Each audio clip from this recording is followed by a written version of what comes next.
नमस्कार, प्रणाम आप सभी देखने वालों को। मैं हूं आरजे काव्य, उत्तराखंड के पहले app based digital radio station ओहो रेडियो से। और मेरे साथ में है अर्जुन रावत जो कि एडिटर हैं हिलमेल के। और ओहो रेडियो और हिलमेल की ये खास पेशकश जहां पर हम अपने जो पब्लिक रिप्रेजेंटेटिव्स हैं, जो हमारे जन प्रतिनिधि हैं, उनको आप लोगों के साथ में उनकी मुलाकात करवा रहे हैं, बातचीत करवा रहे हैं इस वक्त पे हर बुधवार और शनिवार को शाम 7 बजे।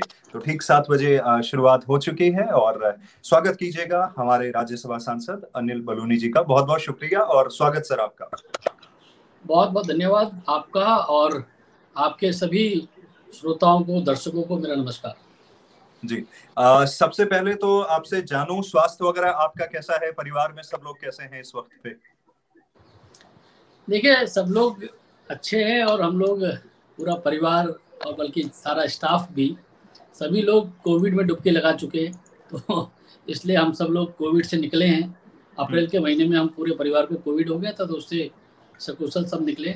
हमारी यही कामना है कि आपके जो सुनने वाले सभी लोग हैं वह भी अपने आप को सुरक्षित रखें और जो भारत सरकार की जो गाइडलाइंस हैं उनका सब पालन करें।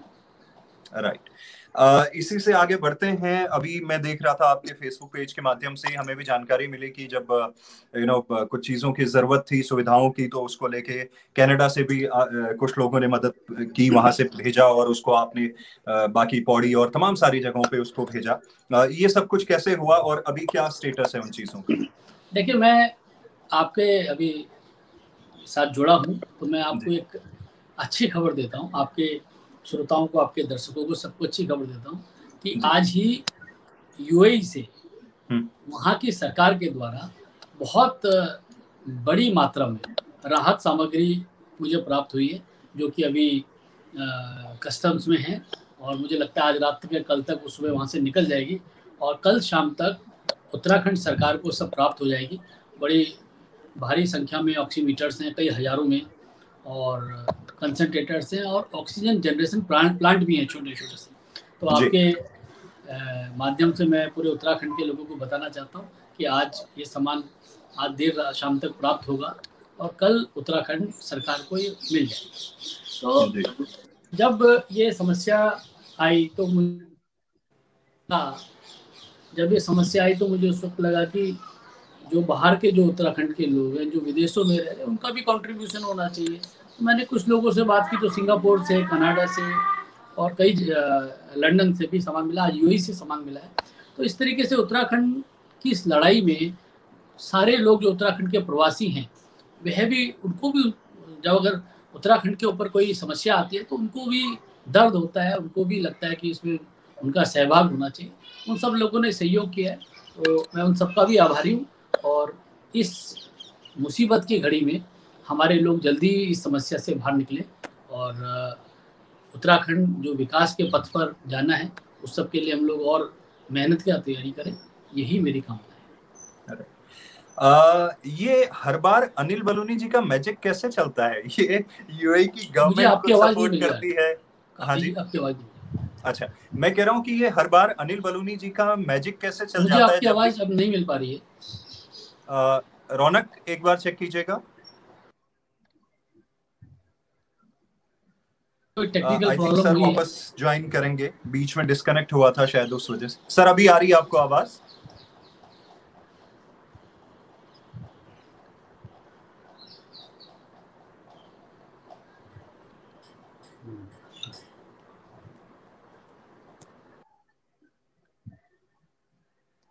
जितने भी लोग इस वक्त हमें ज्वाइन किए हैं, thank you so much. Sir वापस जुड़ेंगे अभी। आई थिंक कुछ नेटवर्क का प्रॉब्लम हुआ था। हिलमेल और ओहो रेडियो की ये पेशकश हर बुधवार और शनिवार को हम लोग इस तरह से आप लोगों के लिए प्रोग्राम करते हैं। आप लोग अपने सवाल वगैरह कुछ पूछना चाहते हैं तो जरूर से भेजिएगा। हिलमेल और ओहो रेडियो के प्लेटफॉर्म्स पे, फेसबुक पे, यूट्यूब पे, ट्विटर पे आप लोग ज्वाइन कर रहे हैं, इस वक्त पे देख रहे हैं। अपने सवाल वगैरह जरूर से भेजिए हम तक, ताकि हम आपके क्वेश्चंस ले पाए।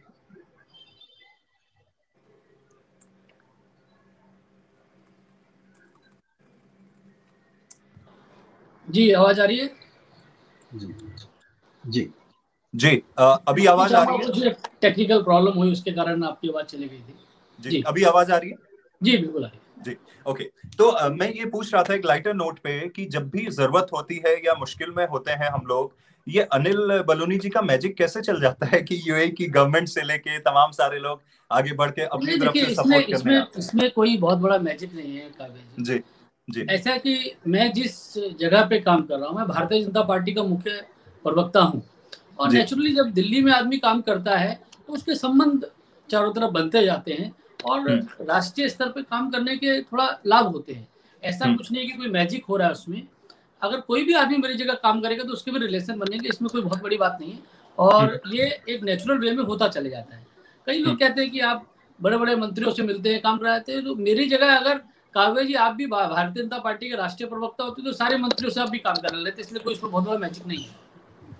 बट एक चीज ना, बहुत छोटी माइन्यूट चीजों पे भी नजर होना, बिकॉज ये जो डाटकाली से मोहन वाला था, मुझे लगता है इस रास्ते पे सैकड़ों साल से सैकड़ों लोग, हजारों लाखों लोग निकलते होंगे ये चीज। अच्छा, सबने ये फेस भी करी है प्रॉब्लम, बिकॉज स्पेशली मेरे को ध्यान है 2 साल पहले एक दिन मैं वॉल्वो से आ रहा था, तो मेरे बगल में कोई बैठा हुआ था, उन्होंने कहा यार फोन कर लेते हैं घर वालों को बस अड्डे बुलाने के लिए, रात की बस के लिए। अब फोन ही नहीं लग रहा है। तो ये तो सबने वो किया होगा, पर ये आपको कैसे लगा कि इस बारे में बात करनी चाहिए? कई बार हम सोचते हैं अरे कोई बात नहीं, 12 किलोमीटर ही तो है, कोई बात नहीं। एक बार किसी बहुत बड़े व्यक्ति से किसी ने पूछा कि भाई जब भी कोई अपॉर्चुनिटी आती है आप कैसे ग्रैब कर लेते हैं, उछल के उसको कैसे पकड़ लेते हैं? उसने कहा ऐसा नहीं है, मैं उछलता रहता हूँ। क्या बात है, क्या बात तो मैं सोचता रहता हूँ, और उत्तराखंड में जब भी कोई चीज आती है उसके लिए सोचता हूँ कैसे करना चाहिए। जब मैं सांसद बना तो मैंने ये तय किया कि मैं 3 आईसीयू बनाऊंगा, और हर साल 3-3 आईसीयू अपने सांसद निधि से बनाऊंगा। लेकिन क्या होता है कि कई बार हम बोलते हैं उसको नहीं कर पाते। मैं भी स्वीकार करता हूँ कि मैं जितना बोलूंगा उसका 100% नहीं होगा, लेकिन मैं कोशिश करता हूँ कि उसका अधिकांश हिस्सा उसका हो सके। तो अब लोगों ने कहा कि भाई आपने आईसीयू पहले बना दिए थे और उसमें वेंटिलेटर लगा दिए थे, तो आपको कैसे पता था कि ये कोरोना आने वाला है? तो मैंने ऐसा नहीं है भाई, मेरे को लगता था, और मैं आज आप लोगों के साझा कर रहा हूँ, आपके जो श्रोता लोग, दर्शक लोग देख रहे हैं, उत्तराखंड के अंदर हेल्थ पर काम करना, स्वास्थ्य सुविधाओं पे काम करना आज ये लग रहा है कि बहुत जरूरी है। और अब हम सब सरकार में जुड़े लोगों को, राजनीतिक लोगों को, चाहे ब्यूरोक्रेट्स को, इन सबको सोचना पड़ेगा कि पहाड़ के अंदर स्वास्थ्य सुविधाओं पे काम करना बहुत जरूरी है। आज जब पहाड़ के दूर दराज के गांव में ये समस्या आ रही है तो लोगों को लगता है कि भाई ये कैसे दवाई दी जाएगी। आज हमको लग रहा है कि कितना मुश्किल हो रहा है लोगों का आरटीपीसीआर कराना, लोगों को उनकी जांच करना कि उनको क्या बीमारी है। मैं पौड़ी जिले के मेरा जो गांव है, देवप्रयाग के रास्ते में जो जाना पड़ता है, मेरे गांव जाने अगर कोई आदमी देवप्रयाग में आके उसको जांच करानी या पौड़ी की जांच करानी तो नहीं करा पाएगा, और इस बीमारी में तो इतने टाइम में हालत बिगड़ने लग जाती है। तो हमको किस तरीके से अपने गाँव को संजो के रखना है, उनके आसपास हेल्थ फैसिलिटीज को डेवलप करना है, इसके लिए आज प्लान बनाना पड़ेगा। इस बीमारी के बाद ये शपथ लेके और संकल्प के साथ इस पे काम शुरू करना मैं भी करूंगा, और मैं सबसे आग्रह करूंगा कि वह भी करें। राइट अर्जुन जी। बिल्कुल बिल्कुल। और ये आपकी जो पहाड़ को लेकर चिंता है वो आपके द्वारा जो भी कोशिशें होती है उनमें दिखती भी है। मैं एक छोटा सा एग्जांपल देता हूँ। धनगढ़ी नाला हमेशा से एक बड़ा रीजन रहा है वहां पर परेशानी का, और आपके प्रयासों से वहां पर अब एक पुल बन रहा है। उसके अलावा भी कई सारी जो आपकी पिछले कुछ समय में हमने देखी है, चाहे वो पूर्णागिरी और सिद्धबली एक्सप्रेस हो, या फिर आपके आईआईएमसी जैसे पहाड़ के लोग मीडिया लाइन में बहुत जाना चाहते हैं, तो उसके कैंपस का इनिशिएटिव हो, ये आपके द्वारा लिया गया। उसके अलावा एक कैंसर हॉस्पिटल के लिए जिस तरह से आपने कोशिश की है टाटा ग्रुप से मिलकर कि इस तरह से कुछ हो सके उत्तराखंड में, तो वो इनिशिएटिव आपके उसमें दिखता भी है। सर, मेरा एक सवाल ये है कि जिस तरह के रोल जनप्रतिनिधि के होते हैं, जैसा कि आप जिस तरह से सक्रिय रहते हैं, आपको नहीं लगता कि इसको और ज्यादा जितना हम मैक्सिमम अपने स्टेट के लिए कर सकते हैं, आपके द्वारा बहुत सारे ये प्रयास किए जा रहे हैं, तो और जितने भी तमाम जनप्रतिनिधि हो ज्यादा से ज्यादा, ताकि हमारा जो स्टेट है, शायद जो 20 साल में जो कमियां भी रह गई हैं, ऐसा नहीं है कि कुछ नहीं हुआ है, लेकिन बहुत कुछ हुआ है, लेकिन काफी कुछ किया जाना भी बाकी है। जी देखिए, मैं आपको बताऊं, जब मैं कैंसर से लड़ रहा था और मेरे लिए बड़ा मुश्किल का समय था, पता नहीं रहता था कि अगला दिन होगा कि नहीं होगा। मैं आप लोगों को बताता हूँ, मैं उस दौरान भी कोई भी ऐसा दिन नहीं गया जब मैं यह नहीं सोचता था कि उत्तराखंड के विकास के लिए मैं क्या कर सकता हूँ। और जब मैं बीमार था, मैंने उसी वक्त संकल्प लिया था कि जिस तरह का इलाज मुझे मिल रहा है, इस प्रकार का इलाज कैंसर का उत्तराखंड के प्रत्येक व्यक्ति को मिले।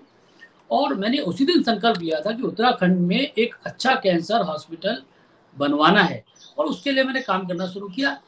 दुर्भाग्य से कोरोना की बीमारी आई, जो टाटा ट्रस्ट था उनका काफ़ी बड़ा CSR का पैसा और जो था वो इन कामों में लग गया। लेकिन जैसी स्थिति नॉर्मल आएगी, मैं एक इस संकल्प को लेकर चल रहा हूँ कि उत्तराखंड के लोगों को कैंसर जैसी बीमारी के लिए बाहर न जाना पड़े, उनका इलाज मिले। तो इसलिए आपको सोचता रहना होता है, और आपको अपने राज्य के लिए कुछ ना कुछ सबको कंट्रीब्यूट करना है। और मैं देख रहा हूँ कि ऐसा नहीं है, हमारे सारे राजनीतिक दल से, अन्य राजनीतिक दलों से जुड़े लोग कहीं ना कहीं हम आगे बढ़े हैं। हमको निराशावादी सोच भी नहीं रखनी चाहिए। 20 साल में उत्तराखंड ने बहुत सफर भी किया है, बहुत आगे भी हम लोग गए, उसको और तेजी से बढ़ाना है। सब लोग, मुझको लगता है कि उसमें सब लोग मिलकर अपना अपना हिस्से का जो कंट्रीब्यूशन है वो करेंगे। राइट। ये एक सवाल नलिन भट्ट हैं, ये टिहरी से हैं, ये पूछना चाह रहे हैं आपसे, अनिल बलूनी जी से, पहाड़ के युवाओं को काफी आशा है, पहाड़ के युवाओं को रोजगार को लेकर कुछ ठोस नीति उनके लिए होनी चाहिए, आप क्या सुझाव देना चाहेंगे? देखिए, इसमें पहाड़ में रोजगार के लिए, पहाड़ के युवाओं के लिए तो करना ही पड़ेगा।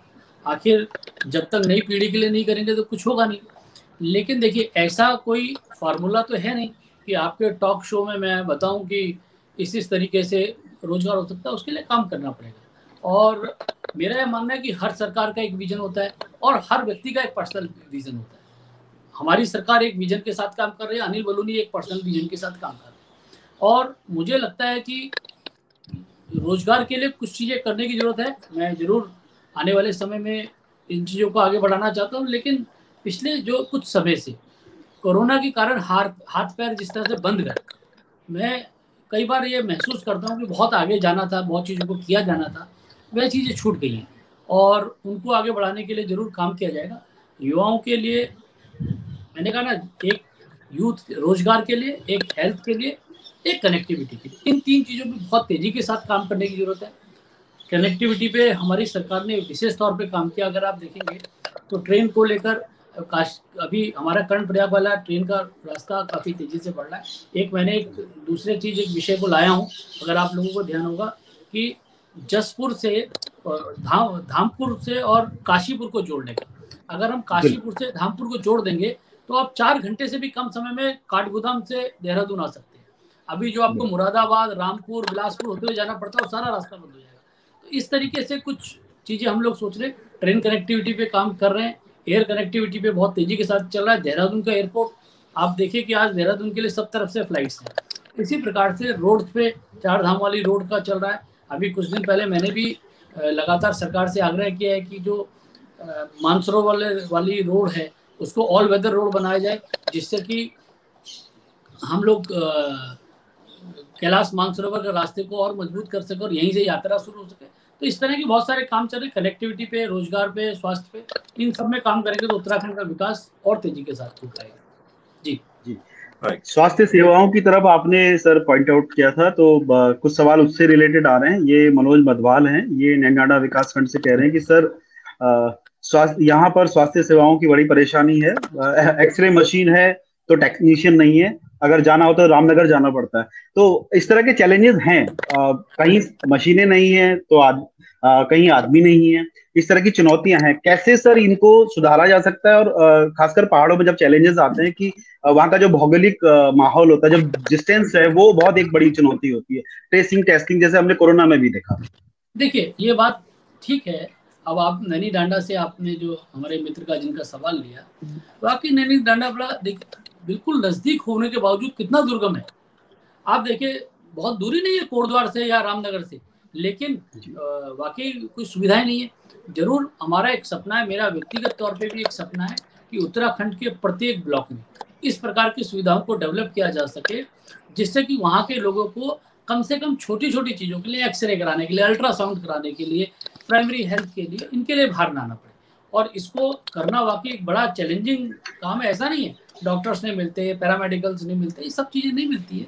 उसके लिए हम लोगों को व्यवस्था करनी चाहिए। मैं जरूर, मेरा एक सपना है कि मैं स्वास्थ्य के क्षेत्र में इस प्रकार से काम करूं कि हमारे जो पहाड़ के दुर्गम क्षेत्रों में लोग रह रहे हैं उनको छोटी छोटी चीज़ों के लिए अपने बाहर के कस्बों में, किसी को कोटद्वार, रामनगर, हल्द्वानी, देहरादून ना आना पड़े। इसके लिए एक मेरे दिमाग में जरूर कुछ चीज़ें चल रही हैं, समय आने पर जरूर आप लोगों का साझा करूँगा।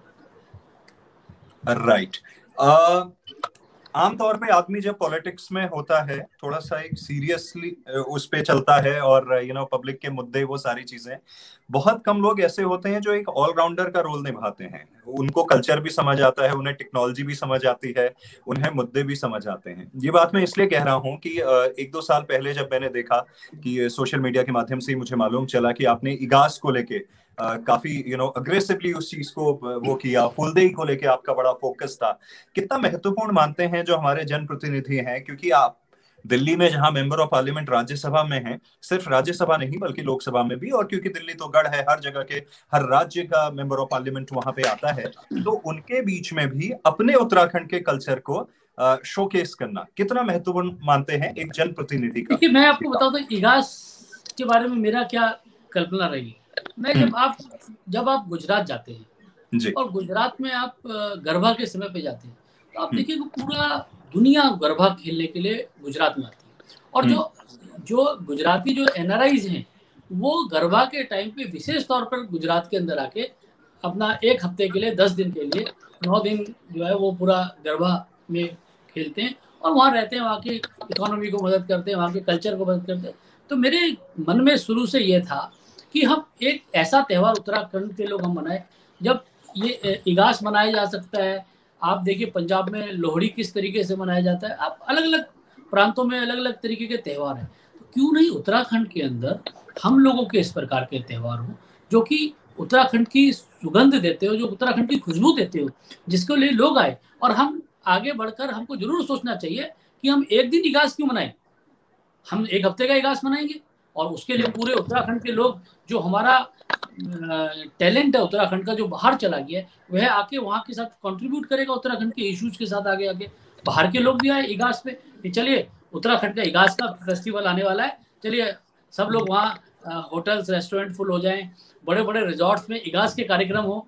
जैसे आप अगर गुजरात में जाएंगे तो बहुत बड़े बड़े रिजॉर्ट्स के अंदर गरबा का कार्यक्रम होता है और रात को लोग 12-1-2 बजे तक डांस करते हैं।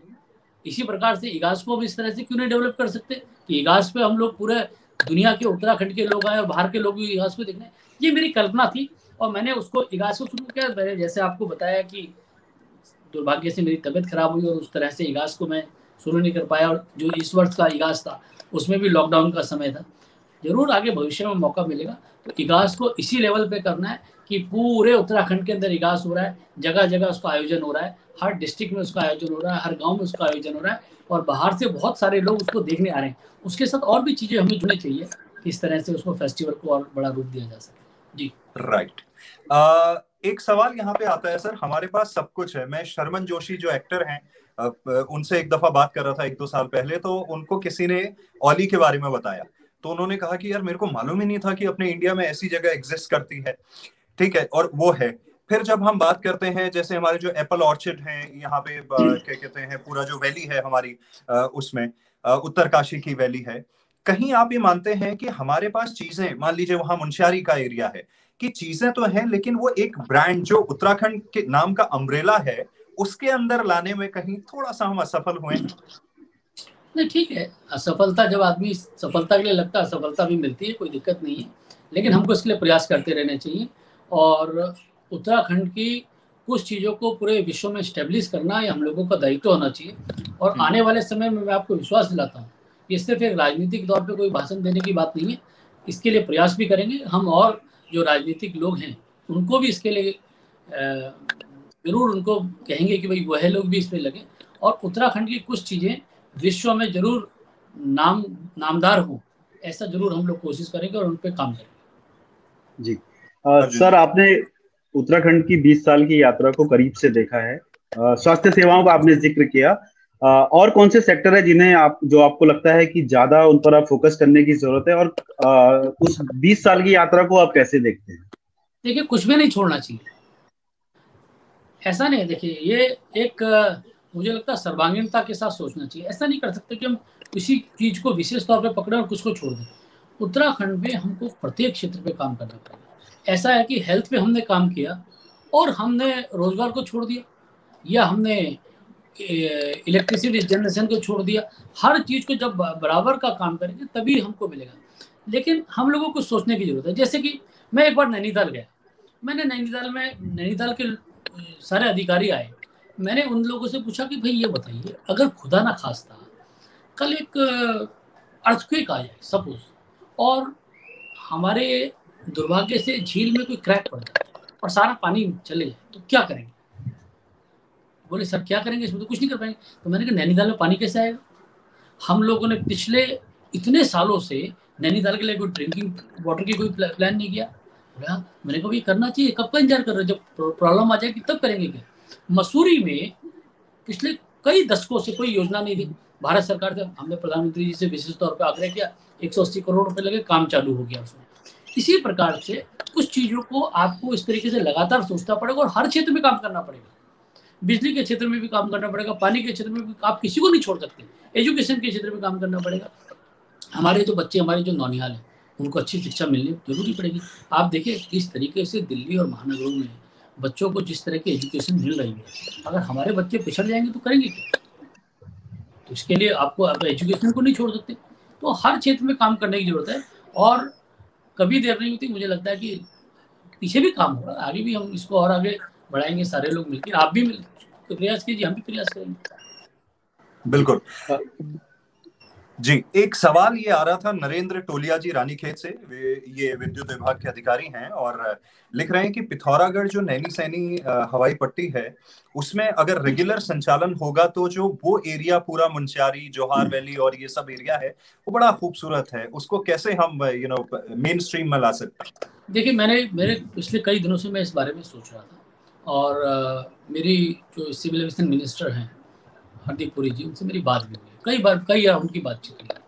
उसमें इशू क्या है मैं आपको बताता हूँ कि जो नैनी सैनी एयरपोर्ट की एयर स्ट्रिप है वो कंपैरेटिवली छोटी है और उसमें बड़े जहाज लैंड करने में प्रॉब्लम है। उसको बढ़ाने का स्कोप आपको पता है पहाड़ में बहुत ज़्यादा होता नहीं। अब इसके लिए यहाँ से 8, 9, 10 सीटर अभी तक जहाज़ों का व्यवस्था की जा रही थी कि जिससे वहाँ काम किया जा सके, लेकिन 9-10 सीटर से कभी भी वायबिलिटी नहीं आएगी।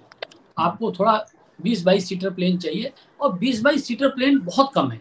एयर इंडिया के पास कुछ थे, वो उन्होंने सेल ऑफ कर दिया। अब ये आगे की समस्या आ गई, लेकिन इसको हम सॉल्व कर रहे हैं। आप विश्वास मानिए, मैं आज आपके इस शो में कह के जा रहा हूँ कि बहुत जल्दी पिथौरागढ़ से हम लोग सेवा शुरू करवा देंगे और अच्छे जहाजों के साथ। ऐसा नहीं कि 9 सीटर 8 सीटर 7, ऐसा नहीं, एक बढ़िया 20-22 सीटर हम लोग बातचीत कर रहे हैं, सरकार से हमारी बातचीत चल रही है। पिथौरागढ़ के जो आपके श्रोता इस वक्त है वह मान के चले कि बहुत जल्दी पिथौरागढ़ के लिए जो एयर कनेक्टिविटी है उसको बहुत ही स्मूथ हम लोग कर देंगे और सिर्फ कुछ दिन, चंद दिन या कुछ महीने, 1-2 महीने की विषय। अर्जुन जी। बिल्कुल, नरेंद्र टोलिया जी ने ये सवाल पूछ लिया। मेरा भी लगभग इससे मिलता जुलता ही सवाल था कि कई बार हमें पिथौरागढ़ से, धारचूला से और जो उधर के दुर्गम इलाके वहां से लोग कहते हैं कि हम लेफ्ट आउट फील करते हैं क्योंकि हमारे पास सब कुछ है, लेकिन उस तरह से अभी टैप करने की कोशिश नहीं की गई है। तो वो जवाब आपने दे ही दिया कि जिस तरह से एविएशन को लेकर अब नई पहल हो रही है। मैंने जो मानसरोवर यात्रा उत्तराखंड से शुरू करने की बात कही है, मैं टोलिया जी आप जरूर इसको ध्यान रखिएगा। उसके परिणाम देखिए क्या होने वाले हैं। अगर आज जो कैलाश मानसरोवर की यात्रा जो नेपाल के माध्यम से की जाती है, वो पजेरो गाड़ियों से ज्यादातर शुरू वहां से की जाती है और लोग बहुत बड़ी मात्रा में पैसा उसको पर खर्च करते हैं। जिस दिन हम उत्तराखंड के माध्यम से कैलाश मानसरोवर की यात्रा फुल फ्लैश शुरू कर देंगे, अभी तो 1000 लोग जाते हैं, जब यहाँ से 50,000, 1 लाख लोग जाने लगेंगे तो आप सोचिएगा कि हमारी चंपावत की, हमारी पिथौरागढ़ की, धारचूला की, इसकी इकोनॉमी किस तरीके से बूम करेगी। बॉर्डर तक, लिपू लेक तक होटल्स बन जाने पड़ेंगे। और मानिए आप, अगर जिस दिन ये हमारा कैलाश मानसरोवर का रास्ता उत्तराखंड से खुल जाएगा, ये हमारे पूरे धारचूला तक और पूरे बॉर्डर लिपू लेक तक की इकोनॉमी को बदल के रख देगा। हमारे लोगों के जीवन जो स्तर है उसमें बहुत भारी सुधार होगा, पूरी कुमाऊं की अर्थव्यवस्था बदल जाएगी, ये तय। जी अर्जुन जी। जी अब कई सारे सर सवाल जो हैं वो राजनीतिक भी आ रहे हैं। ये एक सवाल बीरेन सिंह बिष्ट पूछ रहे हैं, क्षेत्रीय पार्टियों की और कार्यकर्ताओं की उदासीनता के कारण अब कुछ बाहरी पार्टियां भी आ गई, आप कैसे देखते हैं? नहीं, देखिए डेमोक्रेसी में आप कैसा, हम नहीं किसी को बाहरी और अंदरूनी मानते, मैं इस उसमें नहीं हूँ। सबको आके अधिकार है, सबको आके अपनी बात रखने का अधिकार है, और जो प्रदेश की हमारी जनता है वह तय करेगी। हर पार्टी को आके चुनाव लड़ने का अधिकार है और अपने विषय को रखने का अधिकार है, बशर्ते सिर्फ कि उत्तराखंड की जो मूल भावना है, उत्तराखंड का जो हमारा जो सरोकार है उनका ध्यान रखें। बाकी हमको कोई दिक्कत नहीं, कोई भी लोग आए और उत्तराखंड के विकास के में शामिल होना चाहिए तो स्वागत है उनका। आई थिंक यही जो आपका हेल्दी अप्रोच है चीजों को लेने का, इसीलिए आप पॉलिटिशियंस का मुझे नहीं पता बट पब्लिक की नजर में हमेशा ब्लू आइड बॉय रहते हैं कि you know no nonsense politics चाहिए, अच्छा काम करो, एक पब्लिक रिप्रेजेंटेटिव चाहे किसी भी पॉलिटिकल पार्टी से आप हैं, पब्लिक ने आपको चुना है तो बेहतर काम होना चाहिए। देखिए मैं आप लोगों को जरूर कहना चाहूंगा, आप दोनों लोग जुड़े हैं, आप दोनों लोग जिस दिन मैं सांसद बना था उस दिन का मेरा जो प्रेस के साथ बातचीत है जरूर सुनिएगा। मेरी जो मैंने मीडिया के साथ बातचीत की, मैंने उस दिन सारी बातें कही थी, लोग सुनते नहीं है और उसको फिर समझ नहीं पाते। मैंने उस दिन कहा था कि मैं कभी भी माला नहीं पहना, मैंने उस दिन कहा था मैं स्वागत नहीं कराऊंगा। मैं अकेला ऐसा सांसद हूँ जिसका स्वागत ही नहीं हुआ आज तक, तो मैंने कहा था मैं स्वागत नहीं कराऊंगा, मैं माला नहीं पहनाऊंगा, मैं स्वागत समारोह नहीं करूंगा, मैं होर्डिंग पोस्टर नहीं लगाऊंगा। मैंने बंद कराया अपना, और जो लोग होर्डिंग पोस्टर लगाते हैं मैंने कहा भाई नुकसान होगा तुम्हें आगे से, फिर मेरे यहाँ एंट्री बंद हो जाएगी। तो मेरे अब लगाता नहीं, आपने कहीं मेरे होर्डिंग पोस्टर देखे नहीं होंगे, जो एक दो लोग लगाते हो धीरे धीरे वो भी सुधर जाएंगे। तो ये सब मैंने कहा, मैंने ये कहा कि मैं उत्तराखंड के लिए काम करूंगा। मैं जब मेरा 6 वर्ष का कार्यकाल होगा, लोग कहते आप फला पद पे आने वाले, अला पद पे आने वाले, मैंने बहुत स्पष्ट कहा है कि मैं 6 साल तक सांसद रहूंगा, और जिस दिन मेरा 6 साल का कार्यकाल राज्यसभा के सांसद का समाप्त होगा उत्तराखंड की जनता जरूर मुझे आशीर्वाद देगी, वही मेरा स्वागत है। तो मैं हर चीज को बोल के चल रहा हूँ। मैंने विजन पहले दिन जिस दिन मैं सांसद बना था मैंने उस दिन बोला था, और मैं उस पर काम कर रहा हूँ, तो इसलिए इसी दिशा में काम करते रहना है। और मैं काव्या जी आपको बताऊं, मैं जिस परिस्थिति से जीवन में निकल के आया, मेरे बहुत छोटे बच्चे हैं, और मेरे को लगता था कि इनके आगे अगर मुझे जिस तरह से मेरा अस्वस्थता आती है कि इनका क्या होगा, मेरे लिए बड़ी चिंता का विषय था, और रोज लगता था कि कल अगला दिन इनका सूरज आएगा कि नहीं आएगा। मैं उन परिस्थितियों से निकल के आया हूँ, मैं किसी चीज के उसमें नहीं हूँ, मेरे को केवल उत्तराखंड के लोगों के साथ काम करना है, जो मुझे दायित्व दिया गया उसको निभाना है। और मैं आप लोगों को विश्वास दिलाता हूँ कि मैं एक राज्यसभा के सांसद के रूप में उत्तराखंड के लिए जितना कंट्रीब्यूट करूंगा उतना कम होगा। मुझे रोज लगता है कि मेरे को और ज्यादा कंट्रीब्यूट करना चाहिए, मेरी क्षमताओं से कम हो रहा है। मैं अपने आप को रोज कई बार पीछे देखता हूँ, ये काम मैंने घोषणा की थी क्यों नहीं हुआ, तो मुझे बड़ा अफसोस होता है कि ये काम मैं क्यों नहीं कर पा रहा हूँ, मेरे पास समय है करने का। तो मैं इस एटीट्यूड के साथ काम कर रहा हूँ, और मैंने जैसे कहा कि जब मेरा टेन्योर पूरा हुआ तो उत्तराखंड की जनता दोनों हाथों से ताली बजा के मेरा मनोबल बढ़ाएगी, ऐसा मुझे लगता है। ये एक मैसेज आया है, ओम प्रकाश मनोचा जी, ये डीआरडीओ के साइंटिस्ट थे, देहरादून में अभी रिटायर हुए हैं, और ये लिख रहे हैं कि good to have Anil Baluni ji on Oho and Hill Mail. I wish more people representatives come forward to share the good work being done by them. इसी को थोड़ा सा मैं आगे बढ़ाता हूँ, कितना इंपॉर्टेंट आप मानते हैं आज, क्योंकि जो हमारे देश के प्रधानमंत्री हैं उनके लिए हमेशा कहा जाता है कि वो एक अच्छे कम्युनिकेटर हैं, वो बात करते हैं, लोगों का सुनने का मन करता है। छोटे बच्चों को भी वो बोलते हैं अच्छा ये पबजी वाला है, तो बच्चों को भी लगता है कि ये मेरे प्राइम मिनिस्टर है, यू नो, कि वो सीधा संवाद करते हैं। कितना इंपॉर्टेंट मानते हैं एक जनप्रतिनिधि का, जिस तरह से आप भी बहुत बाखूबी से अपनी बात रखते हैं, पब्लिक के साथ में लगातार इंटरेक्शन करना। मैं मानता हूं कि व्यस्तता होती है, बट किसी भी माध्यम से मेरा एक मानना, देखिए हर कोई आदमी अलग अलग तरीके से काम करता है। कुछ लोग अच्छे कम्युनिकेटर नहीं होते लेकिन अच्छे वर्कर होते हैं, ऐसा नहीं, हर आदमी की एक अलग विशेषता है। आप अगर इसको क्रिकेट की भाषा में कहेंगे तो कोई बैट्समैन है, कोई बॉलर है, कोई विकेट कीपर है, कोई बैटिंग में अच्छा तेज खेलता है, कोई सहवाग की तरह खेलता है, कोई स्लो खेलता है, तो सबकी अपनी अपनी खूबी है। हो सकता है कम्युनिकेटर अगर आप कोई अच्छा कर रहा है लेकिन कोई अच्छा काम भी कर सकता है। तो समाज में हर तरह के लोगों की जरूरत है और हमारे जितने लोग हैं ये सारे करेंगे।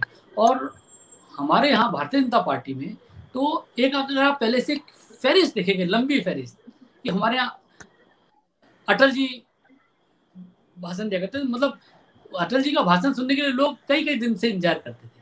आप अडवाणी जी अच्छा बोलते थे और सुषमा जी को आप सुनते थे, कितना सुरीला एकदम भाषण उनका होता था। अरुण जेटली जी इतना मतलब इतने ज्ञानी थे। तो आप देखिए मोदी जी को सुनने के लिए मतलब हिंदुस्तान के विदेशों में लोग इंतजार करते हैं कि मोदी जी का भाषण आएगा। और मोदी जी का भाषण तो आप जब मोदी जी बोलते हैं, अगर वो राम मंदिर पे बोल रहे हैं तो आपने देखा होगा अयोध्या में कैसा भाषण था। ऐसा लगा कि बिल्कुल राम राम चारों तरफ राममय हो गया। वहीं अगर कॉलेज के छात्रों के साथ मोदी जी अगर बोलते हैं तो ऐसा लगता है कि एकदम कोई युवा एकदम आ गया। तो हमारे यहाँ तो एक भारतीय जनता पार्टी में बहुत बोलने वाले अच्छे लोग हुए, अच्छे कम्युनिकेटर हुए और इस बात का ये हमारा सौभाग्य है कि हम लोग भारतीय जनता पार्टी में अच्छे बोलने वाले लोगों की लंबी फहरिस्त। सर क्योंकि आप तमाम उत्तराखंड से जो रिलेटेड मुद्दे हैं उनको लेकर आप अपने स्तर से प्रयास करते रहते हैं। एक और समस्या जो उत्तराखंड की है वो है इंटरनेट कनेक्टिविटी। अगर हम बात करते हैं होम स्टे की बात करते हैं, हम कोशिश करते हैं कि हमारे यहाँ आईटी इंडस्ट्री के लोग आकर रहें, अपना काम करें, लेकिन अगर हमारे यहाँ वो इंटरनेट कनेक्टिविटी नहीं है तो ये कैसे हो पाएगा? तो क्या सर आपके उसमें कोई एक्शन प्लान है इसको लेकर? देखिए मैंने पिछले दिनों अपने फेसबुक के माध्यम से सबसे कहा था कि आप मुझे बताइए कि कहाँ का कुछ प्रॉब्लम्स आ रही है। अब हो क्या रहा है कि मेरे पास बहुत सारी चीज़ें आई हैं।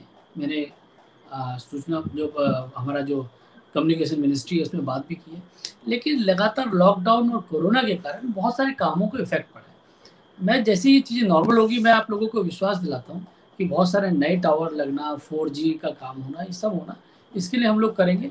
वाकई इस क्षेत्र में काम करने की बहुत ज़रूरत है और आजकल तो बिना इंटरनेट और बिना टेलीफोन कनेक्टिविटी के कुछ काम बनेगा नहीं। इस पे काम करने की आवश्यकता और हम आगे और करेंगे। जी सर, एयर एम्बुलेंस को लेकर एक सवाल आ रहा है कि एयर एम्बुलेंस को कैसे देखते हैं, क्योंकि सबसे ज्यादा रिस्पांस टाइम जो कम करता है वो शायद एयर एम्बुलेंस करती है। तो क्या इसमें कोई तकनीकी दिक्कत आड़े आ रही है जो हमारे यहाँ एयर नहीं, एम्बुलेंस की कोई कमी दिक्कत है? नहीं है। कल मैंने एक समाचार, जैसे मैंने आपको पहले भी कहा था कि मैं लगातार उछलता रहता हूँ अपॉर्चुनिटीज के लिए, उसी प्रकार से कल जब समाचार पत्रों में मैंने देखा कि एयर एम्बुलेंस का इशू था कि उसमें एयर एम्बुलेंस को भारत सरकार ने रिजेक्ट किया उसके प्रस्ताव, वो ऐसा नहीं है। वो एक्चुअली समझने में गलती हुई है।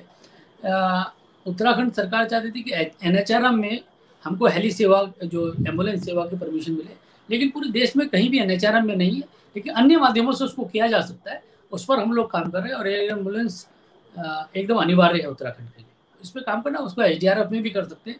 वो सिर्फ ये था कि उस योजना के तहत नहीं किया जा सकता था, अन्य योजनाओं के तहत किया जा सकता है। उस पर हम लोग काम कर रहे हैं, हमारी राज्य सरकार उस पर गंभीर है और मुझे लगता है कि वो कोई बहुत बड़ा इशू नहीं है।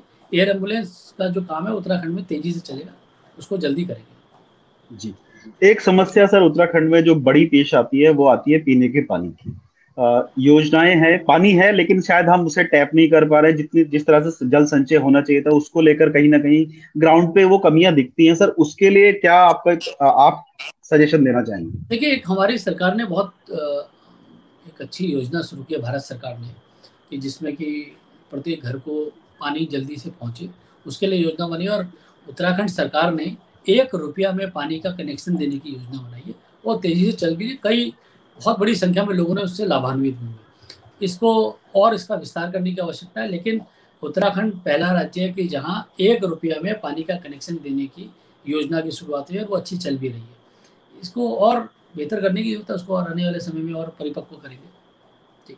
जी सर, अब क्योंकि हम अपने उसके अंतिम चरण में, एक सवाल सर जो मैंने पहले भी आपसे पूछा था कि 20 साल में जो अपेक्षित विकास था उत्तराखंड का, शायद वो नहीं हो पाया है किन्हीं कारण से। राजनीतिक अस्थिरता उसमें एक बड़ा कारण भी रही है, ऐसा आमतौर पर कहा जाता है। अगले 10 साल या अगले 20 साल आपका किस तरह से आप देखते हैं उत्तराखंड को एक स्टेट के रूप में? देखिए, मैं तो उन लोगों में से हूँ जो ये नहीं सोचता कि पिछले 10-20 सालों में क्या नहीं हुआ। अपने को तो यही सोचना है कि आने वाले समय में क्या करना है और इसके लिए काम करना है। मैंने जैसे कहा कि एक हमारी सरकार का विज़न है, एक हमारी पार्टी का विज़न है, उसमें एक मेरा व्यक्तिगत विज़न है। मैं जो सरकार के स्तर पे हम लोग काम कर रहे हैं उत्तराखंड के लिए, वो एक बेहतरीन तरीके से उसके ऊपर काम चल रहा है। अगर आप देखेंगे हमारा 4 धाम जो ये ऑल वेदर रोड का प्रोजेक्ट चल रहा है, ट्रेन कनेक्टिविटी का चल रहा है, हेल्थ पे काम चल रहा है, सब कर रहे हैं। लेकिन मैं व्यक्तिगत तौर पे भी आने वाले समय के लिए हम लोगों ने मैंने अपना व्यक्तिगत भी रोड मैप बनाया है, उस पे मैं काम कर रहा हूँ और मैं आप लोगों को विश्वास दिलाता हूँ कि अनिल बलूनी का कंट्रीब्यूशन आने वाले समय में उत्तराखंड के विकास के लिए कुछ प्रमुख चुनिंदा बिंदुओं पर होगा। आने वाले समय पे आप देखेंगे कि एक-एक चीज़ करके, जैसे मैं कैंसर हॉस्पिटल खोलना चाहता हूँ, जैसे मैं ट्रेन को पहाड़ पे पूरा, मेरा मन है ज़रूर कि कर्णप्रयाग से इधर से ट्रेन जा रही है तो ये गैरसैंण जाए और एक चंपावत होके अपना टनकपुर के रास्ते बागेश्वर होते हुए कनेक्टिविटी बने। इस तरीके इसका एक सर्कल बनाना मैं चाहता हूँ। इस तरह से बहुत सारे ख्वाब मेरे मन में हैं उत्तराखंड को लेकर और मैं ये किसी एक छोटे से शो में इस पे बात करूँ ये अच्छा भी नहीं लगेगा। लेकिन ऐसे बहुत सारे मेरे मन में विज़न है उत्तराखंड को, उनको पूरा करने के लिए ज़रूर काम करेंगे और मैं ये मानता हूँ कि मोदी जी इस देश के प्रधानमंत्री हैं, उनका उत्तराखंड के साथ जिस प्रकार का लगाव है, ऐसे में हम लोग उत्तराखंड के लिए थोड़ा-सा ज़्यादा कुछ करवा सकते हैं और आप भी देख रहे होंगे कि मोदी जी लगातार उत्तराखंड के कभी ऑल वेदर रोड की समीक्षा करते हैं, कभी केदारनाथ मंदिर की समीक्षा करते हैं। आप देखिए कि कितना उनका लगाव है उत्तराखंड के साथ, तो इसका हम फ़ायदा उठाते हुए कुछ ज़्यादा काम उत्तराखंड के लिए करा लें, इसकी कोशिश में हम लोग हैं। एक सवाल सर और आ रहा है, क्योंकि इसको ले लेते हैं सर। ये संस्कृति को लेकर है कि आप कितना संस्कृति को लेकर काम करते रहते हैं। अभी कोरोना काल में कलाकारों के सामने एक बड़ा संकट आ गया, तो इसको लेकर क्या कोई पॉलिसी बनाई जा सकती है? आपका क्या सुझाव रहेगा कि कोई ऐसी पॉलिसी हम बना सकते हैं ताकि जो कलाकारों के सामने आजीविका संकट हमने देखा वो आगे ना आए? ये देखिए, वाक़ई कोरोना काल में लोगों को झकझोर के रख दिया। आप देखिए विशेषतौर उत्तराखंड में, क्योंकि उत्तराखंड सबसे मतलब बैडली इफ़ेक्टेड इलाका हुआ, क्योंकि हम लोग पर्यटन पे हमारा अर्थव्यवस्था चलती है। आप सोचिए जो बेचारे जो टैक्सी लेके किराया किस्तों पे चल रहे हैं, 1 साल से किस्त देने का पैसा नहीं है। जिन्होंने छोटे-छोटे होटल बनाए हुए हैं उनको किस्त देनी है, उसके लिए पैसा नहीं है। वाक़ई मतलब प्रत्येक क्षेत्र में हमारा को ये नुकसान हुआ है। संस्कृति में तो हुआ, हमारे कलाकार बेचारे बड़े परेशान हैं। तो इन सबके लिए करने की ज़रूरत है और वाक़ई ये बड़ा दर्दनाक स्थिति है कि हम लोग अपने होटल में, हमारे कर्मचारी हैं, उनको तनख्वाहें कम मिल रही हैं, हमारे टैक्सी वाले हैं, हमारे भुट्टा बेचने वाले हैं। मैं हल्द्वानी से नैनीताल जाता हूँ, बीच में भुट्टे बेचारे भुट्टे नहीं, वो बिल्कुल। उनका काम बंद पड़ा है, मैगी बेचने वालों का काम बंद पड़ा है। तो ये वाक़ई इस कोरोना ने ऐसा झकझोर के रख दिया है, इतनी खराब बीमारी आई है और प्रत्येक क्षेत्र में नुकसान हुआ है। भगवान हम सबको ताकत दे कि हम इस परिस्थिति से अपने लोगों को निकाल सकें। जी, काव्य। राइट, सॉरी मेरा कुछ प्रॉब्लम हो गया था इसलिए मैं बाहर चला गया था। सर आखिरी के कुछ 5-10 मिनट आपसे बात करना चाहेंगे, बिकॉज बहुत सारे लोग आपसे इंस्पायर होते हैं, आपकी तरफ लुकअप करते हैं। अगर आपकी पर्सनल जिंदगी की बात करूं, पॉलिटिक्स में आपका आना कैसे हुआ? मैं तो मीडिया में था, मैं पत्रकार था और संघ का स्वयंसेवक था, आरएसएस से जुड़ा था, विद्यार्थी परिषद से जुड़ा था और धीरे-धीरे कब जुड़ते-जुड़ते आगे बढ़ गए ये पता ही नहीं लगा और धीरे-धीरे प्यार हो गया राजनीति में आ गए। एक राइट, पत्रकार का राजनीति में आना बड़ा ज़्यादा मुश्किल नहीं होता है, क्योंकि वो वहाँ रहता है और धीरे-धीरे मैं आ गया। लेकिन मेरे को उसका कोई वो नहीं है, मैं बड़ा खुश हूँ और मुझे लगता है कि मैं यहाँ से ज़्यादा लोगों के लिए कुछ अच्छा कर पा रहा हूँ। पत्रकार रहता तो ऐसे ही लिखता, लेकिन अब मैं इसमें आ गया हूँ तो मैं और अच्छा काम करने की कोशिश कर रहा हूँ। राजनीति एक बड़ा नोबल कार्य है अगर उसको अच्छी तरह से हम लोग करें और दुर्भाग्य से जिस तरह का राजनीतिज्ञों के प्रति सोच है, उसको हम लोगों को कोशिश करना चाहिए। अब दूसरों को क्या कहना है, हम लोगों को बदल के उसको अच्छा काम करने की कोशिश करेंगे। लेकिन बहुत सारे राजनीतिक लोग अच्छा काम कर रहे हैं, मेहनत से कर रहे हैं और अपना सर्वस्व लगा के कर रहे हैं, ये मैं आपको कहना चाहता हूँ। बट एक मीडिया के स्टूडेंट का एंड देन मीडिया में काम करने का पॉलिटिक्स में फायदा तो बहुत होता होगा ना। कई दफा आप पहले पहचान जाते होगे कि आदमी किस इंटेंशन से पूछ रहा है या इस चीज के क्या रेपरिकशंस हो सकते हैं, वो सब तो समझ में आ जाता होगा हम श्योर। नहीं, इसका सबसे बड़ा लाभ ये होता है कि आपको पता लगता है कि न्यूज वैल्यू किसमें है। आपको न्यूज सेंस रहता है। आप पत्रकारों के सवालों में नहीं फंस पाते हैं। आपको उलझाने की कोशिश करें तो आप नहीं उलझते। तो इस सब के लाभ तो होता है। अभी आप दोनों लोग सवाल पूछ रहे हैं, अगर मैं पत्रकार नहीं होता तो घपला कर देता जवाब में कहीं ना कहीं। जी पत्रकार का एक आदमी जो जर्नलिस्ट रहा है उसको राजनीति में ये लाभ मिलता है, ये एडवांटेज उसके पास रहता है। बिल्कुल सर, एक क्योंकि सवाल पूछ रहे थे जी, सवाल दरअसल लगातार आ रहे हैं सर आपके लिए, क्योंकि आप सक्रिय रहते हैं तो लोग उम्मीद करते हैं कि आपके हिस्से से कोई पहल हो जाए। एक सवाल हैरी नेगी पूछ रहे हैं कि चमोली जनपद का जो दुर्मी ताल है वो विश्व प्रसिद्ध रहा है, क्या उसका पुनर्निर्माण हो सकता है? आपकी तरफ से क्या उसके लिए कोई कोशिश हो सकती है?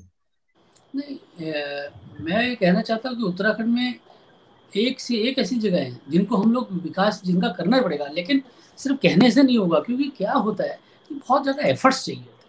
और हम लोग कहते हैं कि ओली के जो स्लोप्स है वो वर्ल्ड के बेस्ट स्लोप्स है। हम लोग कहते हैं कि जो फलाना जो ट्रैक है वो बहुत ही ज़बरदस्त ट्रैक है, लेकिन वहाँ तक लेके लोगों को आना और वहाँ पर लोगों से खर्च करवाना, लोगों को वहाँ पर सारी सुविधाएं देना, ये सब एक छोटी सी जगह को डेवलप करने में बहुत बड़ी बात है। आप देखिए आज़ादी के बाद हम कितने हिल स्टेशन डेवलप कर पाएंगे, सोचिए इस बात को। आज दार्जिलिंग में ट्रेन कब गई थी, उसके बाद कहाँ से ऐसे मौके मिल पाते। आप नैनीताल डेवलप हुआ, मसूरी डेवलप हुआ, हमने पिछले 70 सालों के अंदर कितने हिल स्टेशन डेवलप कर। बहुत आसान काम नहीं है, एक बड़ा मेहनत का काम है। अगर हम लोग एक दो भी अच्छे स्टेशन डेवलप कर पाए तो ये बड़ी उपलब्धि होगी। और जैसे हमारे मित्र जो चमोली से बोले हैं हैरी जी, उन्होंने कहा तो ऐसा हमको जरूर ऐसे डेस्टिनेशन को डेवलप करना चाहिए। जी एक और सवाल आपसे पूछना चाह रहा हूं सर कि आमतौर पे उत्तराखंड वालों को लेके एक धारणा है कि वो या तो हॉस्पिटैलिटी इंडस्ट्री की तरफ जाते हैं या देश सेवा का जज्बा रहता है तो मिलिट्री की तरफ उनका रुझान ज्यादा रहता है। हम अक्सर ये शिकायत करते हैं कि हमारे यहाँ जो हमारे डिस्ट्रिक्ट मजिस्ट्रेट लेवल पे या आईएएस समझ लीजिए, मोटी बात अगर करूं कि आईएएस बाहर से ज्यादा है। ऑब्वियसली किसी कोई कहीं जाता है कोई कहीं, उसमें कोई खामी नहीं है, लेकिन लोग ये कहते हैं कि अगर पहाड़ से ज्यादा आईएएस निकलेंगे या आईपीएस निकलेंगे, इस तरह के सिविल सर्विस में ज्यादा लोग होंगे, क्या हमें साथ साथ अपने स्कूल कॉलेज लेवल पे एक ऐसा कल्चर भी डेवलप करने की जरूरत है? नहीं, वो तो मैंने आपसे पहले भी कहा कि हमको पहाड़ों पे ऐसा एजुकेशन देना पड़ेगा कि हमारे बच्चे कम्पीट कर सके। लेकिन मैं आपकी इस बात से सहमत नहीं हूँ कि उत्तराखंड के जो इस तरह के जो ब्यूरोक्रेटिक लाइन में लोग कम है, ऐसा मैं नहीं मानता। हम देश का 1% या थोड़ा सा उससे ज़्यादा है, और हमारी जो योगदान है वो उससे कहीं ज़्यादा है। मैं तो जब देश भर में ट्रेवल करता हूँ मुझे बहुत सारे पहाड़ के ऑफिसर्स मिलते हैं, ब्यूरोक्रेट्स मिलते हैं। कभी चेन्नई जाओ तो पता लगता है वहाँ कमिश्नर पुलिस पहाड़ का है, कभी बेंगलोर जाओ तो पता लगता है कमिश्नर पुलिस पहाड़ का है, कभी जगह जगह मैं चाहता हूँ। और आप देखिए सिर्फ ब्यूरोक्रेट्स में नहीं मैं कह रहा हूँ, आप देखिए साइंटिस्ट में जाता हूँ, इतने सारे डीआरडीओ में जाता हूँ तो बहुत सारे पहाड़ के साइंटिस्ट मिल जाते हैं। आप आर्मी में जाता हूँ तो आर्मी में बहुत सारे ऑफिसर्स पहाड़ के मिल जाते हैं। तो मेरा ये मानना नहीं है, और बहुत बड़ी संख्या में पहाड़ के लोग हैं। हमारा जो प्रतिशत देश की पॉपुलेशन में उसके मुकाबले हम लोगों का सक्सेस रेट, हम लोगों की ईमानदारी, उत्तराखंड के लोगों की मेहनत, ये बड़ा अलग है। आप देखिए सरकार में देखिए, आप उत्तराखंड के लोगों का दबदबा है हर तरफ, ऐसा नहीं है। निराशा का भाव रखने की जरूरत नहीं है। उत्तराखंड के लोग साइंटिस्ट में मैं जाता हूँ, भामा एटॉमिक एनर्जी उसमें जाता हूँ तो देखता हूँ कि वहाँ कितने पहाड़ के मेरे को, तो इसलिए कमी नहीं है पहाड़ के लोगों की, और इसको और बढ़ाने की जरूरत है। मैं इस बात से सहमत हूँ। सर एक लाइटर सवाल आ रहा है आपके लिए। सर आपके लिए एक लाइटर सवाल आ रहा है कि इगास और फुलदेई के बाद अब कौन से त्योहारों को लेकर आप प्लान बना रहे हैं? ये तो फॉर्मूला ऐसे नहीं बताया जाता। आप इंतजार कीजिए, अपने झोली में बहुत सामान है, अभी बहुत चीजें आएंगी उत्तराखंड के लिए। और उत्तराखंड के लोगों के लिए लगातार कुछ ना कुछ करना है। अभी तो इगास को विश्व प्रसिद्ध त्योहार बनाना है, ऐसा त्योहार बनाना है कि मजा आ जाएगा। अगली बार इगास को और धूमधाम से मनाना है, तो फूलदेई को मनाना है। बहुत सारे त्योहार आएंगे, अभी करेंगे उत्तराखंड के लिए। मैंने कहा ना, रोज कुछ नया करना है, रोज कुछ सोच के नया करना उत्तराखंड के लिए। राइट। एक आखिरी सवाल अगर आपसे पूछूं, राजनीतिक जीवन में बहुत मुश्किल होता है, और खासकर जिस लेवल पे आप हैं, सिर्फ राज्यसभा सांसद आपकी होने के आवाज नाते मुझे नहीं नहीं। आ रही है, और जी। मुझे अब आपकी अभी काव्य जी अभी आ आवाज रही नहीं है आ रही है। सर? मेरे को लगता है कि हमारा समय भी पूरा हो गया है। मैं जी। आपके श्रोताओं का सबका बहुत बहुत आभारी हूँ, जिन्होंने मुझको काफ़ी देर झेला।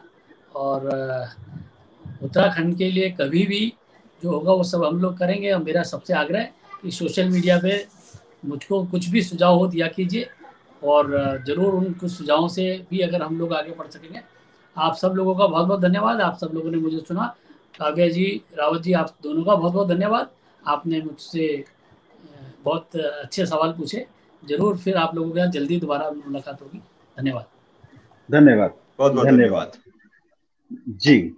तो ये थे अनिल आप बलूनी, सभी। राज्यसभा सांसद, जिनको हम लोग ने सुना। उनके पास कई योजनाएं हैं, उनका विजन बड़ा क्लियर है। काव्य, आप क्या कहते हैं? मेरी आवाज आप तक आ रही है? हाँ, अब आ रही है, थोड़ा सा लेट आ रही है, शायद इसी वजह से उनको भी दिक्कत हुई। जी। जी। तो आप सभी देखने वालों को बहुत बहुत शुक्रिया। और ये जो आज की बातचीत रही बहुत ही दिलचस्प, और हम तो हमेशा चाहते हैं, जो हमारे, बल्कि आज लोग बड़ा एंजॉय कर रहे हैं, लोग लिख रहे हैं बहुत अच्छी चीजें। हम हमेशा चाहते हैं कि हालांकि बलूनी जी ने कहा कि कोई किसी तरह में अच्छा होता है, कोई बोलने में अच्छा होता है, बट एक जब हमारे जनप्रतिनिधि अपनी बात रखते हैं कम से कम, तो लोग सुनना तो चाहते हैं। हमें भी अच्छा लगता है पूछने में सवाल, और लोगों को सुनने में भी अच्छा लगता है कि एटलीस्ट व्यक्ति कुछ कह रहा है तो चलिए सुना जाए। एक अटेंशन उस तरफ आती है, और बहुत अच्छी बातचीत रही। और जितना हेल्दी उसमें उन्होंने डिस्कशन किया, हम उम्मीद करेंगे, जैसा कि बलूनी जी ने कहा है, कि जल्द वापस बातचीत होगी। अगली दफा स्टूडियो में बातचीत होगी या किसी और तरह से, और भी तमाम सारी चीजें उनसे जानेंगे। तो आप लोगों से यही कहना चाहेंगे, इस कोरोना के वक्त में अपना और अपनों का ख्याल रखिए, घर पे रहिए, सुरक्षित रहिए। हिलमेल और ओहो रेडियो के माध्यम से हम ऐसे ही आप लोगों के लिए कुछ बेहतरीन लोगों को लाते रहेंगे, ताकि आपको कुछ सीखने को भी मिले और कुछ अपनी बातें शेयर करने को भी मिले। अर्जुन जी। जी। जी, और ये जानने को मिले कि आपके जो जनप्रतिनिधि हैं वो क्या सोचते हैं, उनके पास क्या योजनाएं हैं उत्तराखंड की, और हम बिल्कुल इसको पूछेंगे भी। इसमें आने वाले दिनों में भी आप बहुत सारे ऐसे ही उत्तर पहाड़ के जनप्रतिनिधियों को देखेंगे, और कोशिश करेंगे कि जनप्रतिनिधि नहीं और दूसरे क्षेत्रों से भी अगर हम यहाँ पर लोगों को लेकर आए, और वो, क्योंकि हर कोई पहाड़ के लिए कुछ करना चाहता है, अपने उत्तराखंड के लिए, अपने होम स्टेट के लिए कुछ करना चाहता है, तो उनको भी सुनेंगे। आप सभी जुड़े, आप सभी का बहुत बहुत शुक्रिया। काव्य, आपका भी शुक्रिया। और फिर एक नए शख्सियत के साथ हम लोग मिलेंगे। बहुत बहुत धन्यवाद। धन्यवाद।